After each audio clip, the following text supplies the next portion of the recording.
Sent from Disneyland, history in our hand. So much to say about yesterday and the decades we have spanned. Postcards from the park, this journey will embark. See what has changed and what remains on Sent from Disneyland. Sent from Disneyland. Welcome to the Sent from Disneyland podcast. Here age relives fond memories of the past. If it's your first time joining us, welcome. On this podcast, we'll take a journey into the past and explore Disneyland, Disneyland history, and more, with mementos, snapshots, souvenirs, and postcards sent from Disneyland, from 1955 to the present. Let's start by thanking my patrons from patreon.com. You can join in at any level to support the show and receive snail mail from my trips to Disneyland and from my desk, plus some sneak peeks and bonus content. Special thanks to Random Olive, the first patron to this podcast, and to the rest of the e-ticket patrons, Tania, Eric Daniels, Monica Seitz Vega, Bill Dreffel, Scott Cagle, Russ Romano, Michael and Christina Cross, and Sheila Harry. C-ticket patrons Serious Inquiries Only, Debbie Weinstein, Jennifer Schneep, Angela Reynolds, Grace Coate, Patty Wolin, and Ben and Noel Bruning. B-ticket patron Joshua Bell, and to the A-ticket patrons Elise Sharp, Zealot Infinity, Alexis Robles, Angel DeBlock, and the Beyond the Railroad podcast. I am your host, your post-host Clocky, and today we have 2 postcards sent from Disneyland.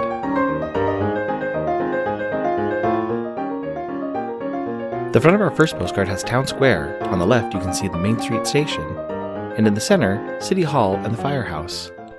You can see the back gate near Walt's apartment, open to reveal a red truck, and if you look closely, you can see a custodial cast member standing next to a trash can and a ladder.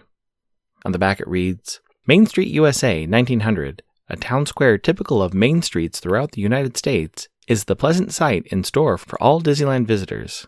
As in most town squares at the turn of the century, the square is bounded by the railroad station, City Hall, and Opera House.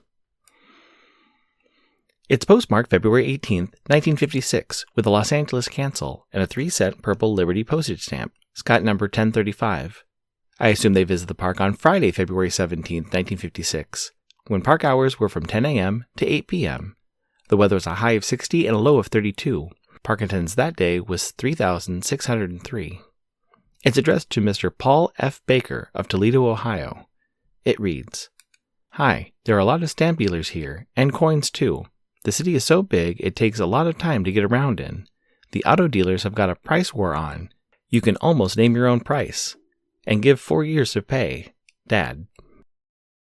This year for May, I decided to do a month-long journey into the names on the Main Street windows for the monthly theme. In past years, I focused on Imagineers, and although some Imagineers are given recognition on Main Street windows, I thought it'd be fun to look at other Disney cast members who have been given the recognition with a permanent honor in the park.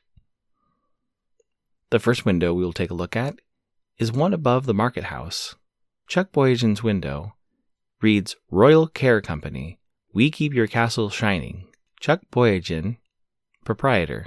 This window is a fitting nod to Charles Chuck Boyagin, who was the first manager of custodial guest services.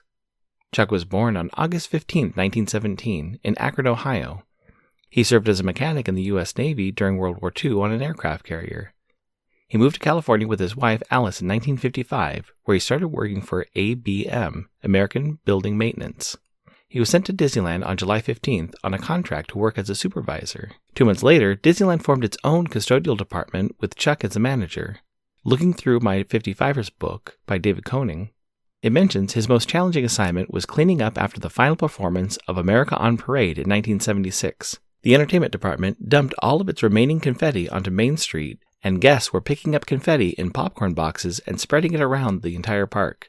This required the custodial department to clean confetti from rooftops, attractions, and other places for days after the final performance of the parade. Looking back at a previous episode of this podcast, episode 275, sent in late 1969, I mentioned the quote, If it's dirty, clean it. If it's clean, polish it.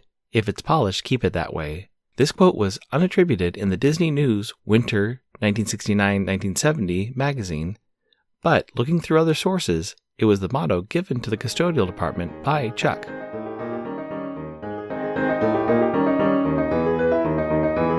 Add some flair to your mail by checking out stamps at Enfield Post. You can explore different stamp options on our Etsy site, grab some great deals by following EP Sunday Sales on Instagram, or create something special and have her design a stamp array for your invitation or celebration.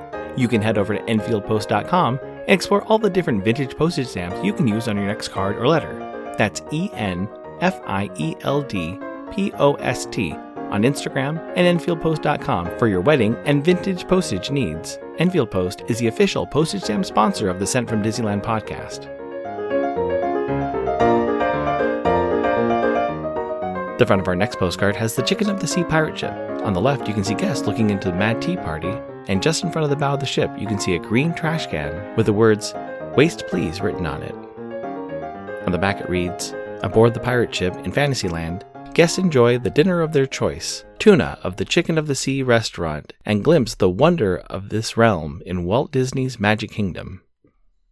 It's postmarked September 7th, 1956, with an Anaheim cancel and a 3-cent purple Liberty postage stamp, Scott number 1035.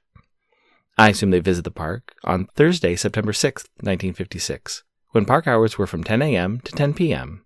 The weather was a high of 85 and a low of 56.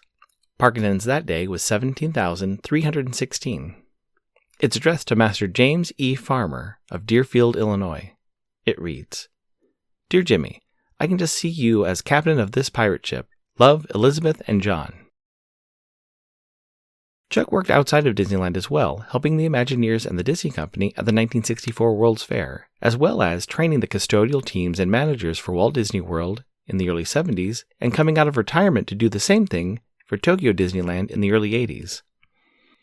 Some of the standards set during his 25 years with Disneyland custodial included his staff walking through areas every 15 minutes to clean during the day. The night shift was tasked with making sure that the park looked new for the guests arriving first thing the next morning. Chuck's wife Alice also worked for the Disneyland custodial department when she was hired on with other women to service the ladies' restrooms during the operating hours of the park.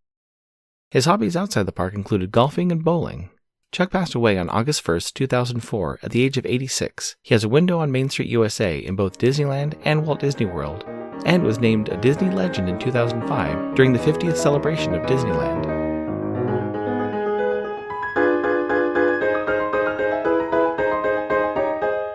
My incoming postcard is sponsored by the Art Throwdown. Art Throwdown, or ATD, is a craft hour on Instagram, starting at 9 p.m. Eastern or 6 Pacific. Art Throwdown is a wonderful community of artists who love to share their craft, from creating sticker postcards and coloring techniques to intricate paper cutting and unique crafting. It's always a treat to watch a show and occasionally get some one-of-a-kind postcards from the group. Each host brings something a little different to each show. I'll list some of the regular hosts, or you can follow Russ Romano 2021 on Instagram.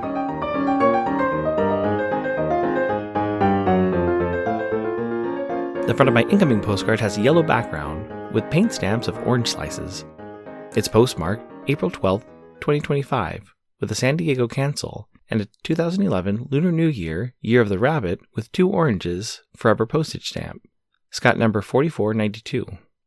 It reads, "Oh, the lovely fickleness of an April day. W.H. Gibson." Thank you so much for the postcard, Mojave Correspondence Club.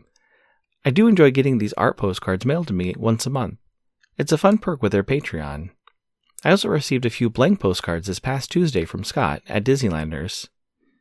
He stayed at the Toy Story Hotel in Japan and was able to snag a few of the postcards that were available for guests, including a child's drawing of Woody and Buzz, as well as a fun photo of the Toy Story Hotel with the Toy Story-style clouds in the background. He also got me a set of the Tokyo Disneyland and Tokyo Disneyland Sea postcards. They are both filled with park icons, characters, and fun phrases. Definitely 4 postcards I'm excited to add to my collection.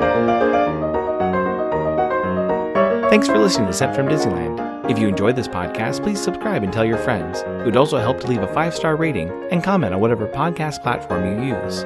If you'd like to support the show financially, please check out our Patreon page at patreon.com/sentfromdisneyland. You can find me on Instagram and TikTok at Sent from Disneyland, or my website, sentfromdisneyland.com. For questions and comments, send me a postcard addressed to Sent from Disneyland, P.O. Box 44, Hood, California, 95639. This podcast is not affiliated with Disney. The the United States Postal Service, or any post office or Disney-related properties. Opinions expressed on this podcast belong to the host and guests of the Set from Disneyland podcast. This podcast is produced and edited by Clocky McDowell, website designed by Misty McDowell, theme song was written and performed by Noah Sunday Lefkowitz. Take it away, Noah.